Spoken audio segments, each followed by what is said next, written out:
Bismillahirrahmanirrahim. Assalamualaikum warahmatullahi wabarakatuh. Alhamdulillah wassalatu wassalamu ala Rasulillah wa ala alihi wa sahbihi wa mawalah wa la hawla wa la quwata illa billahi wa ba'du. Qala Allahu azza wa jalla: Ya ayyuhalladzina amanu taqullaha haqqa tuqatih wa la tamutunna illa wa antum muslimun. Ya ayyuhan nasu taqu rabbakumul ladzi khalaqakum min nafsin wahidah wa khalaqa minha zawjaha wa batha minhuma rijalan katsiran wa nisaa'a wattaqullaha alladzi tasaaluna bihi wal arham innallaha kana 'alaikum raqiba. Wa qala sallallahu alaihi wasallam: majtama'a qaumun fi baiti min buyutillah yatluna kitaballah wa yatadarasunahu bainahum illa nazalat 'alaihimus sakinah wa ghasyiyatuhumur rahmah wa haffathumul malaikah wa dzakarallahu fi man indah. Amma ba'du, ma'asyiral muslimin, jamaah sekalian yang dimuliakan Allah Subhanahu wa taala. Alhamdulillah, di pagi hari ini dengan izin Allah Subhanahu wa taala kita bisa kembali duduk bermajlis ilmu walaupun lewat media Jabal Uhud, dan tak henti-hentinya saya ucapkan ribuan terima kasih ataupun jazakumullah khairan kepada para muhsinin dan para kaum muslimin yang sudah menyumbangkan sebagian hartanya untuk pembangunan peluasan Masjid Jabal Uhud, di mana pembangunan sekarang kita sedang mengadakan peluasan lantai 2 dan akan mengadakan pengecoran. Alhamdulillah, dana yang terkumpul sudah separuh lebih dan masih terus kita mengharap pada kaum muslimin dan kaum muslimin untuk menginfakkan sebagian hartanya demi kelancaran pembangunan masjid di Pondok Pesantren Tahfidz Al-Quran dan Bahasa Arab Jabal Uhud Al-Islami, Tiban Kampung, Tiban Batam, Kepri. Tapi pagi hari ini kita akan membahas, mengupas rahasia Istana Iblis di segitiga Bermuda. Ma'asyiral muslimin yang dimuliakan Allah Subhanahu wa taala, ada sebuah hadis yang mengisyaratkan tentang kerajaan iblis. Hadis ini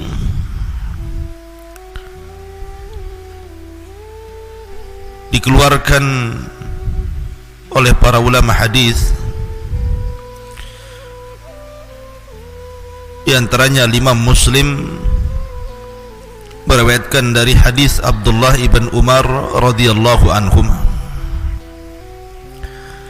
tentang cerita yang sangat masyhur di zaman Nabi sallallahu alaihi wasallam, yakni cerita tentang Ibnu Sayyad.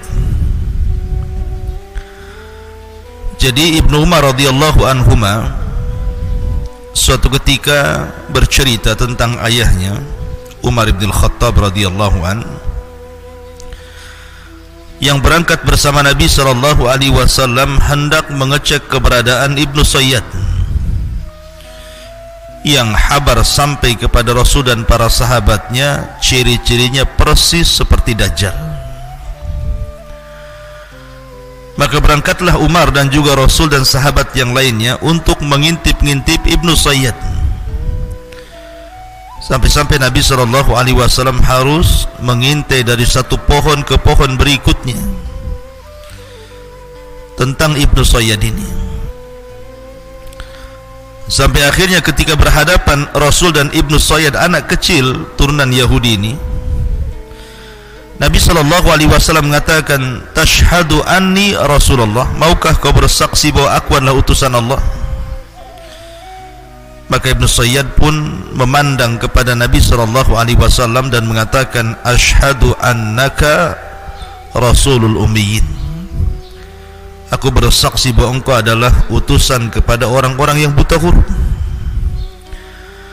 Tiba-tiba Ibnu Sayyad membalik pertanyaan, "Atashhadu anni Rasulullah?" Apakah engkau juga mau bersaksi saya ini utusan Allah? Maka Nabi SAW terkejut dan mengatakan, "Amantu billahi wa bi rasulih." Aku hanya beriman kepada Allah dan Rasulnya. Kemudian Nabi SAW bertanya, "Ma tara?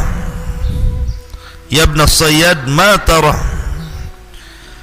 Wahai Ibnu Sayyad, apa yang kau lihat? Karena Nabi SAW melihat bahwa Ibnu Sayyad ini berkomat-kamit.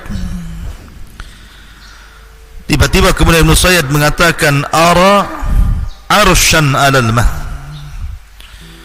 Aku melihat ada singgasana di atas air. Maka Nabi SAW menjawab, "Dzaka arsyu iblis 'alal bahri." Itulah singgasana iblis yang ada di atas lautan. Kemudian Rasul sallallahu alaihi wasallam mengatakan lagi, "Wa ma tara?" Dan apa yang kau lihat lagi wahai Ibnu Sayyad? Maka Ibnu Sayyad mengatakan, "Ara sadiqina wa kadzaban." Aku melihat banyak orang-orang yang jujur dan para pendusta. Maka Nabi SAW kemudian tidak melayani dan meninggalkannya. Dalam riwayat Nabi SAW ketika itu bertanya soal kalimat yang disimpan di hatinya dan mengatakan, "Inni khabba'tu laka khab'an." Sungguhnya aku menyembunyikan beberapa kalimat dalam hatiku, coba tebak. Maka Ibnu Sayyad mengatakan, "Duh." Maka Nabi SAW langsung mengatakan, "Ikhsa falan ta'du qadrak." Kata Rasul, celaka engkau tidak mungkin melalui atau melampaui batas dari takdirmu. Maka Umar bin Khattab radhiyallahu an marah, mencabut pedangnya dan mengatakan, "Da'ni ya Rasul adrib unuqah." Rasul, serahkan anak ini kepada aku, kupenggal lehernya. Maka Nabi SAW mengatakan, "Iyakunhu fala tusallat alaihi wa illam yakunhu fala khaira laka fi qatli." Kalau memang dia dajjal wahai Umar, kau tidak akan sanggup membunuhnya. Tapi kalau dia bukan dajjal, tidak ada kebaikan dalam membunuhnya. Tinggalkan dia. Syahidnya dalam riwayat ini adalah di mana Nabi SAW ketika bertanya kepada Ibnu Sayyad, "Ma tara?" Apa yang kau lihat dalam terawanganmu wahai Ibnu Sayyad? Maka Ibnu Sayyad mengatakan, sebuah istana di atas air. Maka Nabi SAW mengatakan, "Tara arsya iblis alal bahri." Itu adalah singgasana iblis yang terletak di tengah-tengah lautan. Ma'asyiral muslimin yang dimuliakan Allah Subhanahu wa taala, dari sini kemudian muncul sebuah pendapat dari kalangan mutaakhirin bahwa singgasana iblis itu jangan-jangan berada di segitiga Bermuda, sebuah laut Atlantik yang ma'ruf gitu ya, dan juga benua Amerika dan benua Afrika. Dan segitiga Bermuda ini ceritanya sampai kepada kita, bagaimana kapal banyak yang hilang, pesawat banyak yang jatuh, dan hampir-hampir tidak bisa diteliti bangkai kapal dan pesawatnya, dan para awaknya hampir-hampir tidak ada yang selamat dan semua mati. Masyaallah muslimin yang dimuliakan Allah Subhanahu wa taala, sampai-sampai orang menyebut segitiga Bermuda ini laut setan atau laut iblis. Bahkan ada sebuah buku yang berjudul Dajjal akan muncul dari kerajaan jin di segitiga Bermuda, yang dikarang oleh Syekh Muhammad Isa Daud dari Mesir,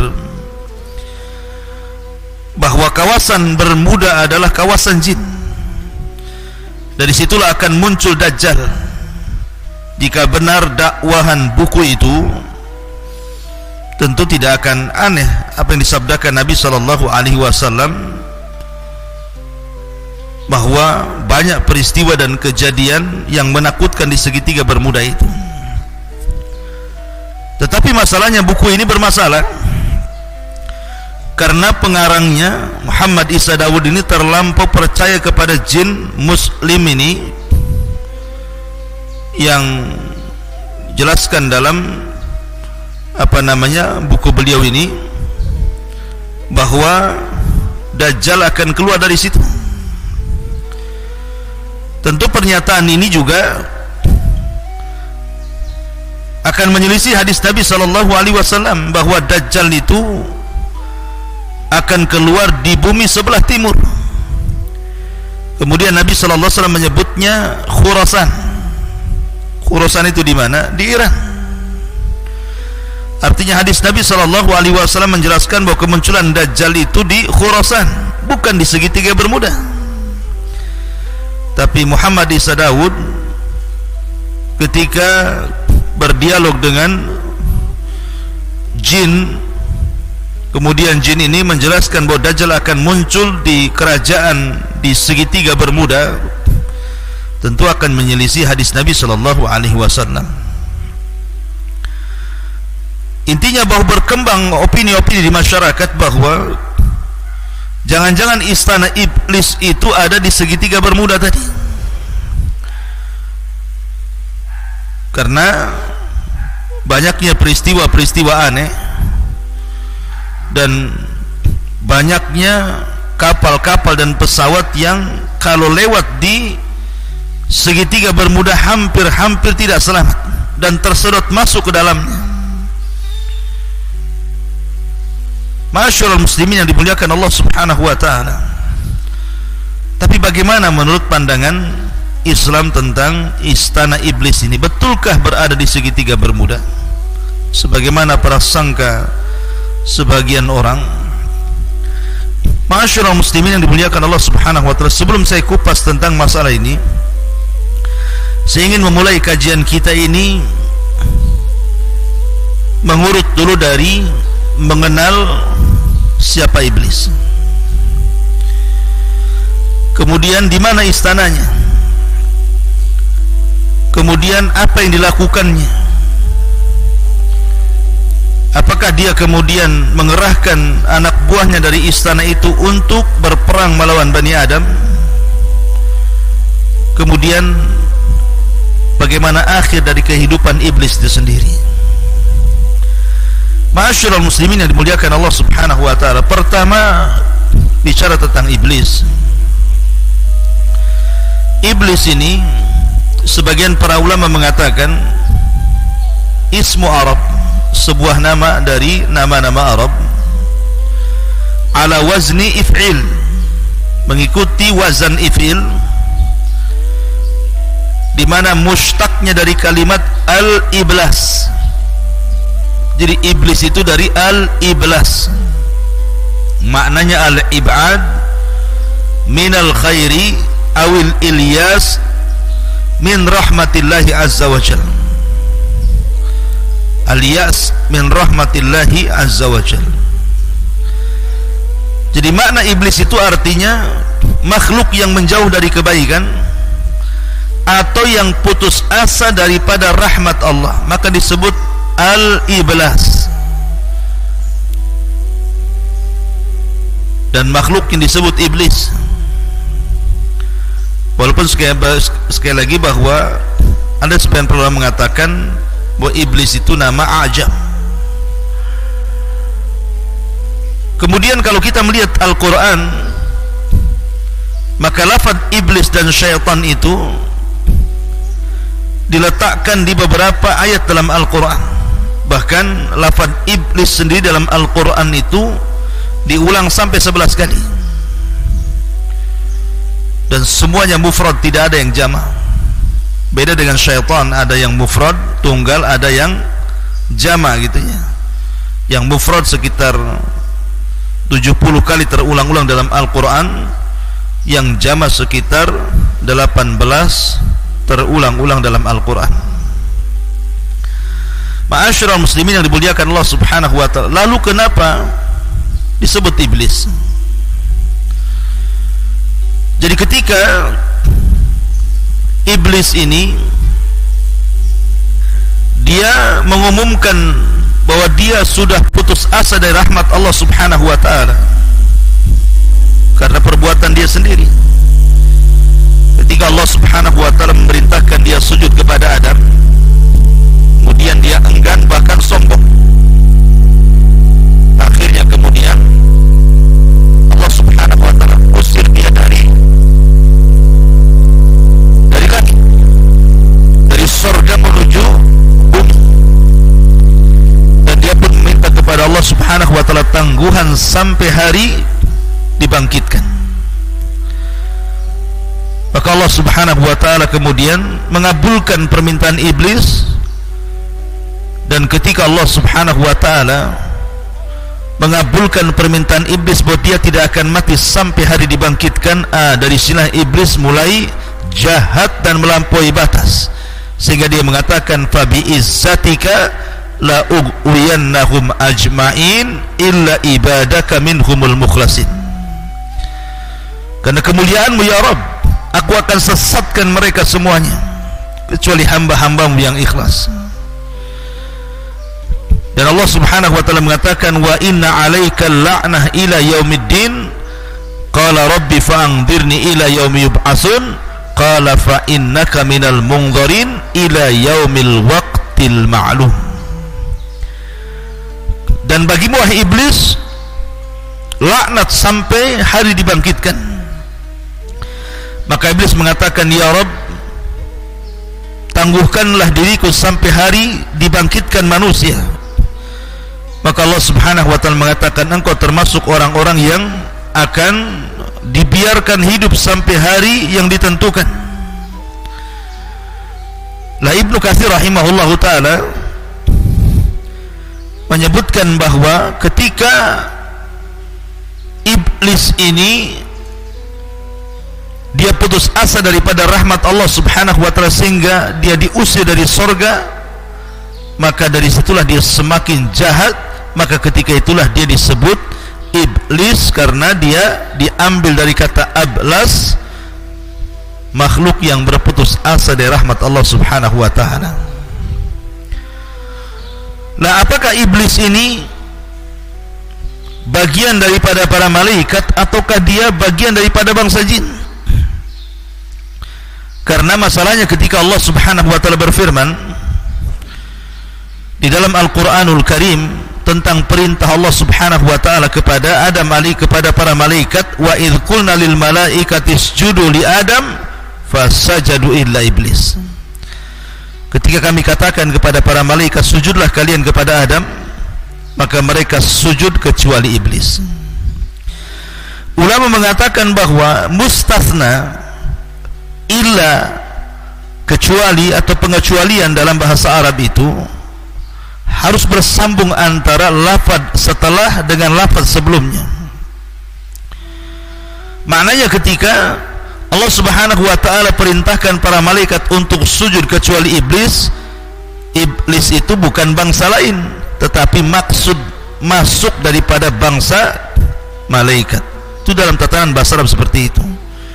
ada mustatsna minhu. Jadi lafaz pengecualian itu harus masuk pada yang dikecualikan, bukan di luar yang dikecualikan. Ketika Allah bicara tentang malaikat, berarti iblis itu bagian daripada malaikat. Kemudian juga ayat Al-Quran yang mengatakan kana minal jin fa fasaqa an amri rabbih illa iblisa kana minal jin fa fasaqa an amri rabbih. Kecuali iblis adalah bagian daripada